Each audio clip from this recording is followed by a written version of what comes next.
மேஷராசி நேயர்களே, அஸ்வினி நட்சத்திரம் 4 பாதங்களும், பரணி நட்சத்திரத்துல 4 பாதங்களும், கிருத்திகை நட்சத்திரத்துல முதல் பாதத்தை கொண்ட உங்களுக்கு இன்றைய தினத்துல பெண்களுக்கு படிப்புல நல்ல முன்னேற்றம் காணக்கூடிய நாள். 10th 12th படிச்சவங்க டிப்ளமோ படிச்சவங்க டிகிரி முடிச்சவங்க மாஸ்டர்ஸ் முடிச்சவங்க அடுத்த மாஸ்டர், அதே மாதிரி PhD, இது போன்ற படிப்புகளை பற்றி சிந்திக்கக்கூடிய நாளாக இன்றைய தினம் ஏற்படுத்தி கொடுக்கும். மேலும் வெளிநாடு பிரயாணத்திற்கு தேவையான சில விஷயங்களை சரி செய்யறது, இது போன்ற நல்ல காரியங்கள்லாம் நடக்கக்கூடிய தினம்.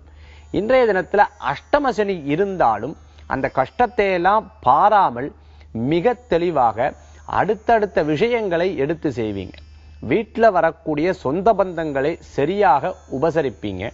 பெற்றோர்கள் குழந்தைகளுடைய நலனை கருதி அவர்களுடைய எதிர்கால வாழ்க்கையை பற்றி சிந்திக்கக்கூடிய விசேஷகரமான தினம் இன்றைய தினம். இன்றைய தினத்துல உங்களுக்கு அதிர்ஷ்டம் தரக்கூடிய எண் 3, நிறம் மஞ்சள். வழிபாட்டுக்குண்டான தெய்வம் சிவ வழிபாடு, உன்னதமான வழிபாடு.